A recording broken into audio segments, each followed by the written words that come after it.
नमस्कार. आर-आर-बी group D N-T-P-C Marathi या YouTube चॅनलवर आपलं सहर्ष स्वागत आहे. या व्हिडिओमध्ये आपण आर-आर-बी ग्रुप डी साठी विज्ञानावर आधारित IMP असे 25 प्रश्न पाहणार आहोत आणि विज्ञानावरचा हा दुसरा व्हिडिओ आहे. याच्या अगोदरचा व्हिडिओ तुम्हाला पाहायचा असेल तर आपलं जे RRB group D NTPC YouTube channel open केल्यानंतर प्लेलिस्टमध्ये जा. तुम्हाला आर-आर-बी ग्रुप डी सायन्सच्या प्लेलिस्टमध्ये अगोदरचा झालेला व्हिडिओ पाहायला मिळेल. तर या व्हिडिओला सर्वांनी लाईक करा, शेअर करा आणि RRB group D N-T-P-C Marathi हे आपलं यूट्यूब चॅनल सबस्क्राईब करा. तर आता सुरुवातीला आपण प्रश्न पाहूयात. पहा, या ठिकाणी पहा, पहिला प्रश्न आहे सजीवांची मूलभूत रचना. काय म्हणत आहे मी? सजीवांची मूलभूत रचना, कार्ये आणि संघटनात्मक एकक कोणते आहे? हा प्रश्न खूप परीक्षांना विचारला जातो. तर सजीवांची मूलभूत रचना, कार्ये आणि संघटनात्मक एकक यालाच काय म्हणतो आपण? पेशी असं म्हणतो. सी हे त्याचं उत्तर आहे. पेशी, ज्याला इंग्लिशमध्ये सेल असं म्हटलं जातं. पेशी ही सर्व सजीवांची रचना आणि कार्य करणारी मूलभूत एकक आहे. आता सेल हा शब्द सर्वप्रथम कोणी वापरला? आता सेल हा शब्द सर्वप्रथम कोणी वापरला म्हणजेच पेशीचा शोध कोणी लावला किंवा सेलचा शोध कोणी लावला असे आपण वेगळ्या शब्दात म्हणू शकतो. तर त्याचं उत्तर आहे रॉबर्ट हुक यांनी सर्वप्रथम सेल हा शब्द वापरला किंवा पेशी हा शब्द वापरला. आता त्याच्याविषयी तुम्हाला अजून थोडी माहिती द्यायची झाली तर या ठिकाणी 1665 साली रॉबर्ट हुक यांनी कॉर्कच्या पातळ तुकड्यात पेशी पाहिल्या व सेल हा शब्द त्यांनी वापरला. कधी? 1665 मध्ये त्यांनी हा शब्द वापरलेला आहे. आता त्याच्यानंतरचा तिसरा प्रश्न आपण पाहूयात. तिसरा प्रश्न आहे जिवंत पेशी सर्वप्रथम कोणी पाहिल्या? आता ज्या जिवंत पेशी आहेत ना, त्या सर्वप्रथम पाहिलेल्या आहेत लिवन हॉक यांनी पाहिलेल्या आहेत. ए हे त्याचं उत्तर आहे, लिवन हॉक. आता याच्याविषयी माहिती तुम्हाला द्यायची झाली तर अँटोनी हॉन लिव्हनहॉक यांनी सूक्ष्मदर्शकाचा वापर करून सर्वप्रथम जिवंत पेशी पाहिलेल्या आहेत. तर लिव्हनहॉक यांचं संपूर्ण नाव सुद्धा मी तुम्हाला सांगितलेलं आहे. प्राणी पेशीमध्ये कोणता घटक नसतो? आता वनस्पती पेशी आणि प्राणी पेशी यांच्यामध्ये जर फरक करायचा झाला तर एक घटक आहे जो प्राणी पेशीमध्ये नसतो पण वनस्पती पेशीमध्ये असतो. आणि हा प्रश्न बऱ्याच परीक्षांना विचारलेला आहे की कोणता घटक प्राणी पेशीमध्ये नसतो? तर त्याचं उत्तर आहे पेशी भित्तिका किंवा पेशी भित्ती. हा जो घटक आहे पेशी भित्तिका हा प्राणी पेशीमध्ये नसतो. पेशीचं सर्वात बाहेरचं आवरण असतं ते, आणि ही फक्त कशामध्ये आढळते? वनस्पती पेशीमध्ये आढळते. पेशीतील आणि वनस्पती पेशीचं सर्वात बाहेरील आवरण कोणतं? तर पेशी भित्तिका. पेशीतील ऊर्जा निर्माण करणारे केंद्र कोणतं आहे? व्हेरी IMP खूप परीक्षांना प्रश्न विचारला जातो. तर पेशीमधील ऊर्जा निर्माण करणारं जे केंद्र आहे ना, ते आहे मायटोकॉन्ड्रिया. सी हे त्याचं उत्तर आहे, मायटोकॉन्ड्रिया. या ठिकाणी काय होतं? ऊर्जा निर्मिती होत असते पेशीमध्ये. आता कशाच्या स्वरूपात ही ऊर्जा निर्माण होते माहिती आहे का? तर मायटोकॉन्ड्रिया याला पेशीचे ऊर्जाघर असं म्हणतात आणि ते ATP या स्वरूपामध्ये ऊर्जा निर्माण करतात. आता आपल्याला काही परीक्षांना म्हणजे आर-आर-बी ग्रुप डी मध्येच ATP चा फुल फॉर्म सुद्धा विचारतात. तर ॲडिनो ट्रायफॉस्फेट असा त्याचा फुल फॉर्म आहे, ते पण लक्षात असू द्या. आणि पुढीलपैकी कशाला पेशीचे ऊर्जाघर असं म्हणतात? तर ते मायटोकॉन्ड्रिया यालाच पेशीचं ऊर्जाघर असं म्हटलं जातं. अजूनही 20 प्रश्न आपल्याला पाहायचे आहेत. पण जर तुम्हाला आर-आर-बी ग्रुप डी साठी रेकॉर्डेड व्हिडिओ कोर्स विकत घ्यायचा असेल तर प्ले स्टोअरवरून विठ्ठल जोशी ॲप डाउनलोड करा आणि RRB group D recorded video course विकत घ्या. याच्यामध्ये आर-आर-बी ग्रुप डीचा जो काही सिलेबस आहे ना, तो संपूर्ण सिलेबस दिलेला आहे. फी फक्त 500 रुपये आहे. 500 रुपयाच्या फीमध्ये 800 रुपयाचे ई बुक आणि 10 टेस्ट मोफत सुद्धा दिलेले आहेत. निश्चितच तुम्हाला त्याचा फायदा होणार आहे. चला त्याचा पुढचा प्रश्न पाहूयात आपण आता. 6वा प्रश्न आहे. 6वा प्रश्न आता तुम्हाला स्क्रीनवर दिसतोय आणि प्रश्न आहे पेशीमध्ये अनुवंशिक पदार्थ कुठे असतो? आता पेशीमध्ये जे अनुवंशिक पदार्थ असतात ना, ते DNA मध्ये असतात. पण इथं ऑलरेडी कंसात DNA दिलेलं आहे. मग DNA कुठे असतात? तर ते पेशीच्या केंद्रकामध्ये असतात, हे लक्षात असू द्या. तर DNA कुठे असतात? पेशीच्या केंद्रकामध्ये असतात आणि DNAच अनुवंशिक पदार्थाचं वहन करण्याचं काम करत असतात. आणि DNA हे केंद्रकामध्ये क्रोमोसोमच्या स्वरूपामध्ये असतात. वनस्पती पेशीत अन्न तयार करणारा घटक कोणता आहे? तर सगळेच प्रश्न खूप महत्त्वाचे आहेत बरं का. तर वनस्पती पेशीमध्ये अन्न तयार करणारा जो महत्त्वाचा घटक आहे ना, तो आहे क्लोरोप्लास्ट. त्याला आपण हरित लवके असं म्हणतो.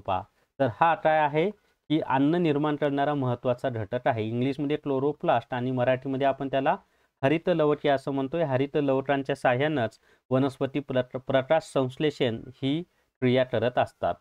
पेशी झिल्लीचे कार्य काय आहे? आता पेशी झिल्लीचं जे काम आहे ना, ते पेशी झिल्लीचं काम आहे पहा, पदार्थांची देवाणघेवाण नियंत्रित करणे. बी हे त्याचं उत्तर आहे. पदार्थांची काय केले जाते? देवाणघेवाण नियंत्रित करणे. पेशी झिल्ली अर्धपारगम्य असून पदार्थांचा प्रवेश आणि बाहेर जाणे नियंत्रित करते. वनस्पती पेशीतील मोठे रसग्रह कोणते कार्य करते? आता वनस्पतीमधील जे मोठं रसग्रह आहे ते कशाचं काम करत असतं? तर ते पाणी आणि अन्नसाठा हे करणे, म्हणजे पाणी साठवून ठेवणे आणि अन्न साठवून ठेवणे हे काम कोणाचं आहे? रसग्रह याचं आहे. इंग्लिशमध्ये व्हॅक्युली असं त्याला म्हटलं जातं. आता त्याच्या पुढे 10वा प्रश्न तुम्हाला स्क्रीनवर दिसत आहे पहा. रिबोसोम किंवा रायबोसोमचे कार्य काय आहे? तर रिबोसोम किंवा रायबोसोमचं जे महत्त्वाचं काम आहे ते आहे प्रथिने संश्लेषण. रायबोझोम्स म्हणतो आपण त्याला. तर रायबोझोम्सचं महत्त्वाचं काम काय आहे? तर प्रथिने संश्लेषण करणे. खूप परीक्षण हा प्रश्न आलेला आहे, व्हेरी IMP असा प्रश्न आहे की प्रथिने संश्लेषण करण्याचं काम कोणाचं आहे? तर रायबोसोम किंवा रिबोसोम्स याचं आहे. आणि रिबोसोम किंवा रायबोसोम हे प्रथिन तयार करणारे लहान संरचनात्मक घटक आहेत. केंद्रकाभोवती असलेल्या आवरणाला काय म्हणतात? तर पेशीचं जे केंद्रक असतं त्या केंद्राच्या भोवती जे आवरण असतं ना त्यालाच केंद्रकावरण असं म्हटलं जातं. बी हे त्याचं उत्तर आहे, केंद्रकावरण. की केंद्राच्या भोवती असलेल्या आवरणालाच केंद्रकावरण असं म्हणतात. आणि केंद्रकावरण केंद्रकाचे संरक्षण करते आणि आतल्या द्रव्याची देवाणघेवाण नियंत्रित करते. आतल्या म्हणजे पेशीच्या केंद्रकामध्ये असलेल्या द्रव्याची. वनस्पती पेशीमध्ये किती झिल्ली असतात?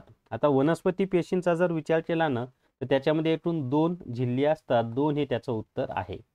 त्याच्यानंतर तिसरा प्रश्न आपण पाहूयात आता की वनस्पती पेशीत बाहेर पेशी भित्ती व आत पेशी झिल्ली असते.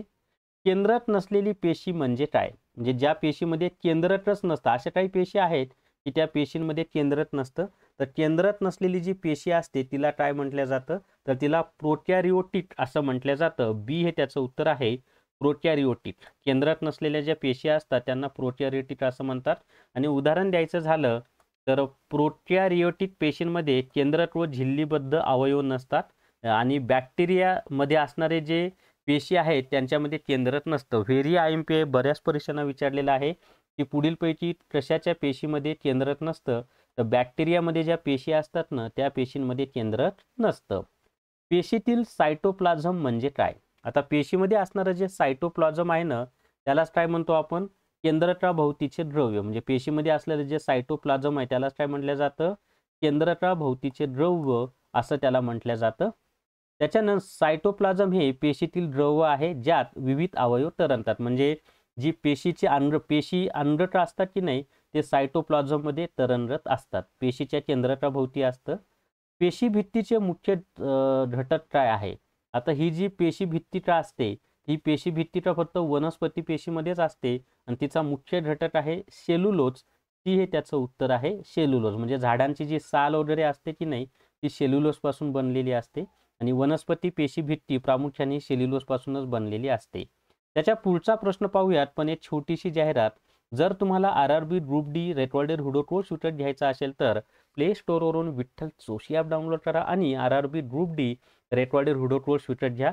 तसंच RRB ग्रुप डी साठी जर तुम्हाला गणित आणि बुद्धिमत्ता चाचणीचा अभ्यास करायचा असेल तर आणि त्याची पुस्तकं घ्यायची असतील तर विठ्ठल जोशी सरांची स्पर्धा परीक्षा अंकगणित आणि स्पर्धा परीक्षा बुद्धिमत्ता चाचणी ही 2 पुस्तकं आहेत.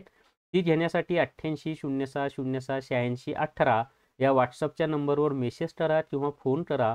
तुम्हाला घरपोच ही दोन्ही पुस्तकं मिळून जातील, पोस्टाने येतील आणि फक्त 450 रुपयामध्ये ही दोन्ही पुस्तकं तुम्हाला मिळून जातील. चला त्याच्या पुढचा प्रश्न आहे आता 16 नंबरचा प्रश्न आहे पहा. गोल्जी संस्थाचे मुख्य कार्य काय आहे? आता ही जी गोल्जी संस्था आहे ना तिचं मुख्य कार्य काय माहिती आहे का?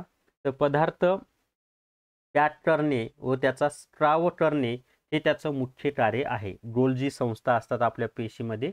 गोल्जी संस्था पदार्थांना पॅक करून बाहेर पाठवते. क्रोमोझोम्स कुठे आढळतात? आता हे क्रोमोझोम्स म्हणजे त्याला आपण लवके असं म्हणतो.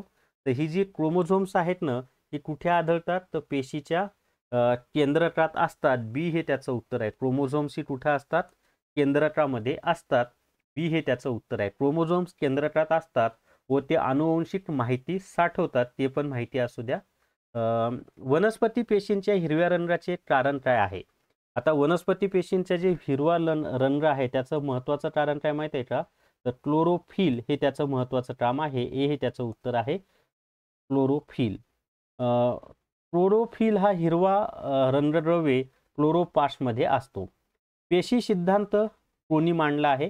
तर पेशीचा जो सिद्धांत आहे ना, तो मांडलेला आहे पहा स्लाइडन आणि शॉन यांनी मांडलेला आहे. तर बी हे त्याचं उत्तर आहे. स्लाइडन आणि शॉन यांनी पेशीचा सिद्धांत मांडलेला आहे. स्लाइडन वनस्पतीशास्त्रज्ञ होता, शॉन प्राणीशास्त्रज्ञ. म्हणजे स्लाइडनने वनस्पती पेशी आणि शॉनने प्राणी पेशी या दोघांनी पेशी सिद्धांत मांडलेला आहे. कोणत्या पेशीमध्ये केंद्रक नसते? आता याच्यामध्ये ना जी लाल पेशी असते किंवा ब्लड सेल म्हणतो किंवा रक्तपेशी म्हणतो, त्याच्यामध्ये केंद्रक नसते. तर लाल पेशींमध्ये काय नसतं? केंद्रक नसतं. व्हेरी IMP आहे. बी हे त्याचं उत्तर आहे. प्रौढ लाल रक्तपेशीमध्ये केंद्रक नसते, जेणेकरून जास्त हिमोग्लोबिन राहू शकेल. सजीवांमध्ये वाढ होण्याचे कारण काय आहे? आता सजीवांमध्ये वाढ होण्याचं मुख्य कारण आहे पेशींचे विभाजन. पेशींचं विभाजन होतं आणि त्यामुळे सजीवांची काय होत जाते? वाढ होत जाते. ए हे त्याचं उत्तर आहे, पेशी विभाजन. याच्यामुळे सजीवांची वाढ होते आणि नवीन पेशी तयार होऊन सजीवांची वाढ होत असते. नवीन पेशी या पेशी विभाजनातून तयार होतात. सूक्ष्मदर्शकाचा शोध कोणी लावला? तर सूक्ष्मदर्शकाचा जो शोध आहे ना, तो लिवन हॉक यांनी लावलेला आहे. बी हे त्याचं उत्तर आहे, लिवन हॉक. आता याच्यामध्ये पहा, अँटोनी ऑन लिवन हॉक यांनी सर्वप्रथम सूक्ष्मदर्शक तयार केला. प्रथिन संश्लेषणासाठी आवश्यक RNA कोणते आहे? म्हणजे प्रथिनाचं संश्लेषण करण्यासाठी आवश्यक असलेला RNA कोणता आहे? तर याचं उत्तर आहे tRNA, mRNA आणि rRNA. म्हणजे वरील सर्व. डी हे त्याचं उत्तर आहे, वरील सर्व. की tRNA, mRNA आणि rRNA हे सगळे आवश्यक असतात. त्याच्यानंतर पेशीमध्ये लायसोसोमचे कार्य काय आहे? आता पेशीमध्ये जे लायसोसोम्स असतात ना, त्याचं काम काय माहिती आहे का? तर पेशीतील कचरा व अनावश्यक पदार्थ नष्ट करणे. म्हणजे पेशीमधील जे घाण असते ती काय करणे? नष्ट करणे. हे लायसोसोम ते कार्य असते. त्याच्या पुढे पहा, लायसोसोमला पेशीचा आत्मघातक अवयव असं म्हणतात. आत्मघाती पिशव्या असंही म्हटलं जातं लायसोसोमला, कारण ते पेशीतील कचरा व घाण काय करतात? नष्ट करत असतात. पेशी विभाजनमध्ये कोणता प्रकार वाढीस कारणीभूत ठरतो? तर पेशी विभाजनमध्ये ना कोणता प्रकार वाढीस कारणीभूत ठरतो? तर त्याचं उत्तर आहे पहा, मायटोसिस हे त्याचं उत्तर आहे. बी हे त्याचं उत्तर आहे, मायटोसिस. आणि जर तुम्हाला RRB ग्रुप डी साठी रेकॉर्डेड व्हिडिओ कोर्स घ्यायचा असेल तर प्ले स्टोअरवरून विठ्ठल जोशी ॲप डाउनलोड करा आणि RRB group D recorded video course विकत घ्या. तसंच गणित आणि बुद्धिमत्ता चाचणीचे पुस्तक घ्यायचे असतील तर या स्क्रीनवर दिसत असलेल्या व्हॉट्सअपच्या नंबरवर मेसेज करा, तुम्हाला घरपोच पुस्तकं मिळून जातील. तर या व्हिडिओमध्ये एवढीच माहिती. या व्हिडिओला सर्वांनी लाईक करा, शेअर करा आणि RRB group D NTPC Marathi हे आपलं यूट्यूब चॅनल सबस्क्राईब करा. धन्यवाद.